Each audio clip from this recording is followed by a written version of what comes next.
Hey, Truth Seekers, welcome back. Zach here.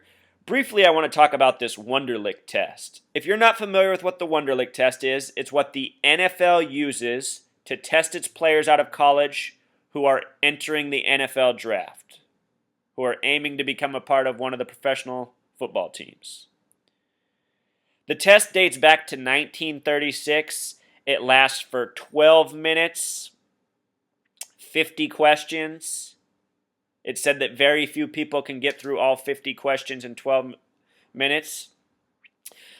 But what they use this test for really is to condition us, we, the television audience. Because every year they put out the same details about the Wonderlic, cementing home the same messages, that white people are smarter than black people.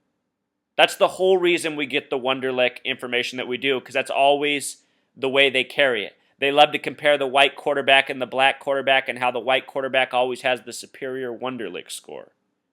It's just sick stuff. None of us even know what the Wonderlic's like. We've never taken it. We don't know what kind of questions are on it. But if you watch sports programming, you'll hear all this stuff about the Wonderlic. Here's the headline that came out first about the Wonderlic this year. It compared Jameis Winston and Marcus Mariota. Mariota supposedly scored a 33. Winston scored a 27. The white QB again outscored the black QB. It should be noted that both of these scores are considered above average, though, in terms of Wonderlic. What I also want to point out is that Marcus Mariota is from Oregon, the 33rd state. And Winston has a name gematria of 33, former Heisman winner. The word Heisman also equals 33. Winston's the main character in George Orwell's book, 1984. And in regards to making it seem like the white quarterback's more intelligent, we've also heard that Mariota, he's a more stand-up professional guy. The media's been putting out all these negative stories about Winston. Sexual abuse, academic problems, yada yada. This is how we are programmed as a nation. This is how everybody learns to hate everybody and think the same stereotypical things. Look at the gematria of draft, simple English gematria, 49, and Wonderlic, 49. This past year we had Super Bowl 49, and this year's draft comes exactly 88 days after the Super Bowl. From February 1st, the date of the Super Bowl, to April 30th, tomorrow, is a span of 88 days. And the number 88 is very interesting in this study of numerology and gematria. What it makes me think of in this regard is foreshadowing to this year's coming Super Bowl, which will be in California, in the 49ers' new stadium. California and Maryland are the only two states with a gematria of 88.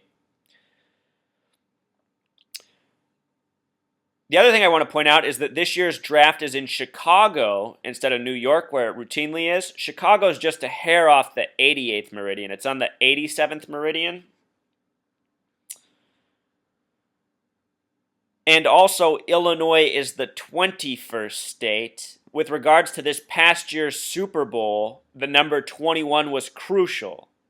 If you can recall the way it ended with a goal line interception on a play that was more than hoaxalicious. It was Russell Wilson's 21st pass. It was intercepted by number 21 on the New England Patriots, who went to the ground with 21 seconds left in the game on a date 2/1, a lot like 21, February 1st. It was the first time all season the Seahawks passed on the goal line, very first time, and it was the first time all season that number 21 played on the goal line. Number 21's about as big as I am. If Marshawn Lynch ran at number 21, he'd flatten him like a pancake, and the Seahawks would win the Super Bowl, which is what any sensible team out to win would have done in that situation. They would have called audible, saw the undersized man on the goal line, and plowed through him with the hardest-hitting running back in the league. Instead, they threw an interception right to him. Why? Because the league is scripted. Our media is scripted. Sports are scripted. We are a spectator society who are treated like fools. Why? Because we continue to accept being treated like fools. We continue to listen to the media and all the hate they program us with. So I just want to drop this knowledge about the Wonderlic, the draft, and what's going on. Also, coming out of the Super Bowl, I said to watch for the number 52 because the sum of the score was 52. A lot of big things have happened this year already with 52 coded. This year's NFL draft will close on May 2nd. So, hope you learned something new here, Truth Seeker. Next time you hear about that Wonderlic, just remember to laugh. It's just part of your conditioning. One more way to get out the message of hate and discrimination. And on the topic of black quarterbacks, I just want to show you something. Here are the most 10-yard rushers by a QB in a single NFL season. Notice that all the QBs up here are black. All of their Wonderlic scores have been heavily discussed. Jamarcus Russell's been made fun of the most to date. Look at their rushing attempts. Michael Vick with 44. He played in the state of Georgia when he did this. Georgia equals 44. Georgia's the fourth state. Russell Wilson plays for the Seahawks. The first team to play and win a Super Bowl on the 33rd day of the year. The name gematria of Seahawks is also 33. Russell Wilson with 33 attempts. And then Cam Newton and Michael Vick also with 27 attempts. 27, another significant number. We just showed that Wonderlic headline where Mariota got a 33. Winston got a 27.